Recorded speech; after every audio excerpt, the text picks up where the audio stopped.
Muchas gracias, buenas tardes. El año 2010, periodísticamente hablando, terminó con una bomba que explotó llamada Wikileaks. Una bomba que prometía ser un gran bombazo en el inicio del 2011, pero que sin embargo, no sé si ustedes coinciden conmigo, yo creo que ha bajado bastante las expectativas. No tenemos lo que esperábamos nosotros.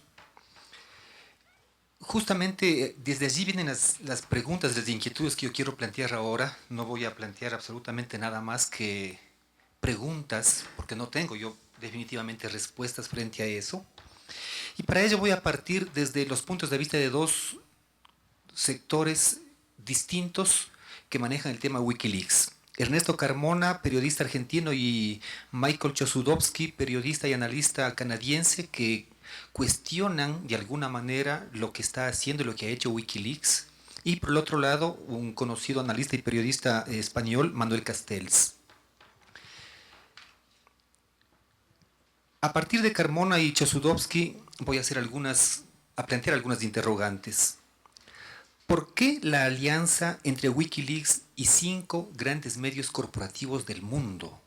Y esa no es una alianza inmediata de última hora, sino que es largamente negociada. No es cuestión de decirles, miren señores de New York Times, tenemos nosotros información, ¿quieren ustedes publicarla? No. Es una alianza negociada por mucho tiempo atrás. El New York Times de Estados Unidos, Nueva York, el país de España, el The Guardian de Inglaterra, Le Monde de Francia, Der Spiegel de Alemania, los 5 grandes medios que se han hecho célebres por su adicción a fabricar hechos periodísticos y que normalmente han estado defendiendo la política exterior de Estados Unidos y de la Gran Bretaña, o de sus respectivos países en general. Esa es la primera pregunta. ¿Por qué la alianza con ellos? Chossudovsky se refiere un poco para sustentar esta pregunta. David Sanger, el corresponsal en jefe de la oficina de Washington del New York Times, quien tuvo un papel relevante en la redacción de las filtraciones, se parece más bien a un agente de inteligencia, dice Chossudovsky. Sanger dice lo siguiente: revisamos los cables cuidadosamente para tratar de reescribir el material que pensamos podría perjudicar a individuos o afectar a operaciones en proceso. Ellos reescribieron. Hasta tomamos la medida inusual, cuidado con esto, hasta tomamos la medida inusual de mostrar alrededor de 100 cables al gobierno de Estados Unidos y preguntarle si tenía sugerencias sobre la redacción de los cables.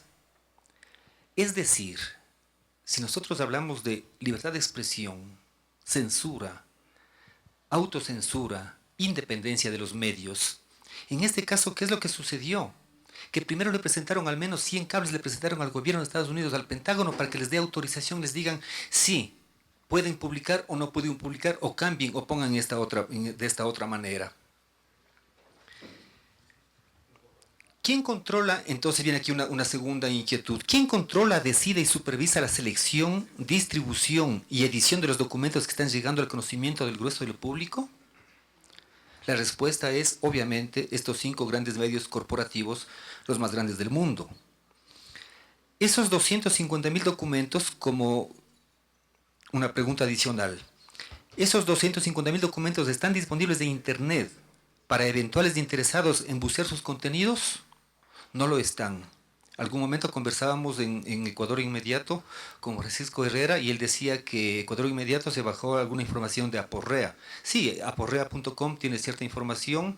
En nuestro caso, b10.com, un portal periodístico muy interesante, tiene también información sobre todo lo que es el Ecuador, pero realmente está a disposición de todo el público. Toda la información de Wikileaks parece que más bien son los 5 medios los que están difundiendo la información que a ellos les parece la más interesante, la más importante.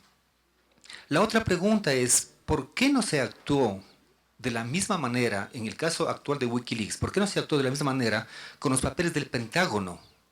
Ustedes recordarán, en los años 70, el New York Times, ahí sí el New York Times publicó los papeles del Pentágono, que eran informes secretos sobre la guerra de Vietnam de Estados Unidos, y lo publicó sin hacerlo pasar por las manos del Pentágono, es decir, sin censura previa. una pregunta que se relaciona directamente con nuestro medio. ¿Por qué Assange ignoró a importantes medios latinoamericanos como La Jornada de México o Página 12, por ejemplo, de Buenos Aires, y dejó a 500 millones de hispanoparlantes a merced del monopolio mediático autocensurado del grupo español Prisa, dueño del diario El País de España? En otras palabras, 500 millones de hispanoparlantes tenemos la información en español de lo que está seleccionando el país para que nos enteremos de los 250.000 cables filtrados de Wikileaks. ¿Cuáles son, como un poco como corolario a todas estas preguntas, cuáles son los temas fundamentales que está tomando Wikileaks? El programa nuclear de Irán, Corea del Norte, Arabia Saudita, el apoyo de Pakistán al grupo Al-Qaeda, las relaciones de China y Corea del Norte.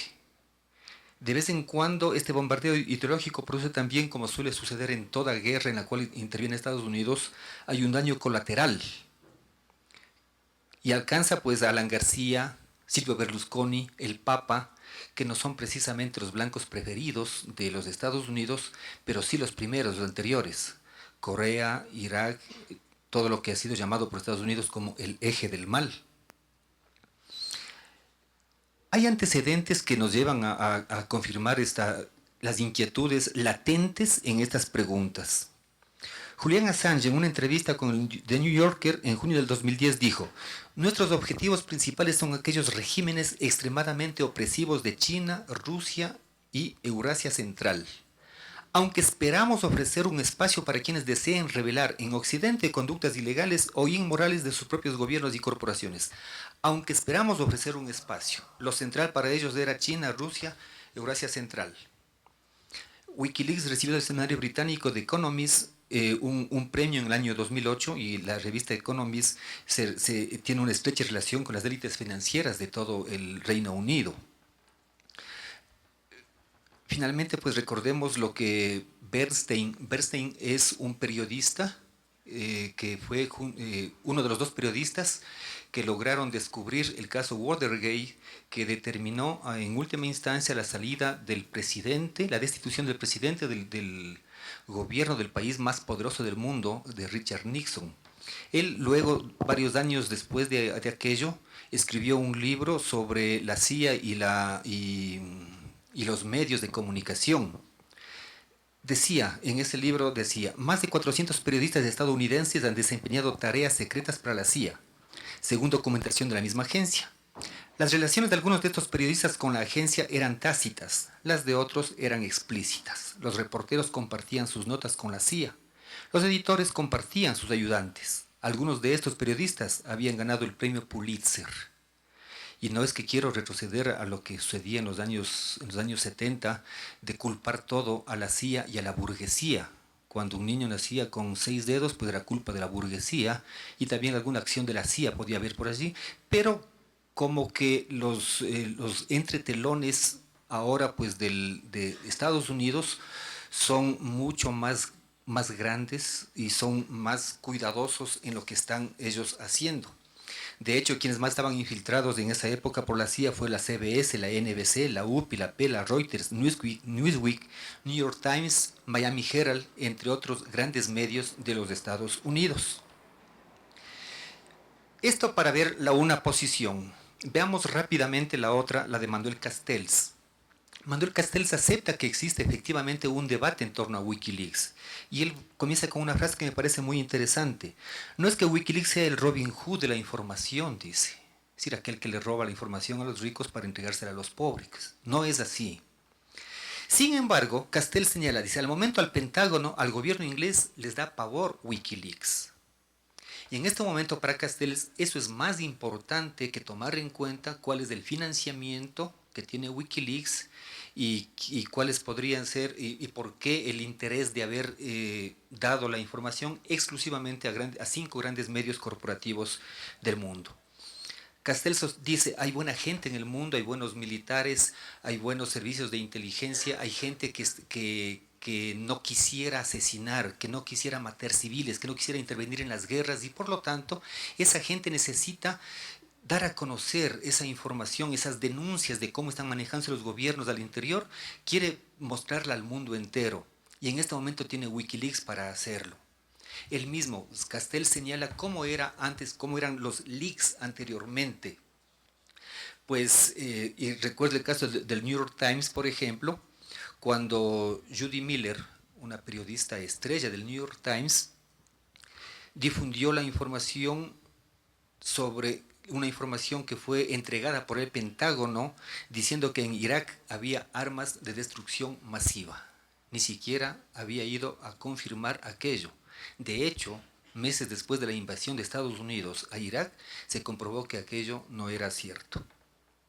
¿Qué es lo que hacía la CNN, por ejemplo? Contrataba como analistas militares, analistas de las guerras, a militares retirados que estaban con sueldo del Pentágono. ¿Y por qué tenían un sueldo? Pero claro, era de forma indirecta, porque las empresas de estos militares que estaban en servicio pasivo eh, eran contratadas por el Pentágono a cambio de que estos militares, que tenían su nombre, que tenían su prestigio, hablen a favor de la política exterior norteamericana. Entonces, para esa época, dice, era imposible liquear. Ahora, en cambio, todos estamos liqueados, todos estamos en contacto a través del ciberespacio y eso va a permitir que el espacio esté poblado de fuentes autónomas, dice él, lo cual constituye una amenaza decisiva a la capacidad de silenciar en la que se ha fundado siempre la dominación. Para finalizar, solamente dejo una inquietud sobre este tema. Yo quiero rescatar esta última posición de Castells, de el hecho de que el ciberespacio que está poblado de fuentes autónomas de información va a permitir una mayor democratización de la comunicación, va a posibilitar que los gobiernos del mundo, más allá de quién sea Julian Assange, más allá de quién le esté financiando a Wikileaks, más allá del interés que tenga de haberse manejado exclusivamente con 5 medios corporativos mundiales, más allá de eso, pues está la posibilidad latente de utilizar el ciberespacio para hacer una serie de denuncias sobre la realidad circundante, lo que antes era prácticamente imposible hacerlo en estos grandes medios corporativos. Y de ahí que la propuesta de manejar un quinto medio que vendría, un quinto poder que vendría a ser el poder ciudadano a través de la informática, a través del ciberespacio, creo que es una de las opciones que nosotros deberíamos comenzar a pensar, pues el futuro de la tecnología está aquí presente, no es para mañana, es para hoy mismo. Muchas gracias.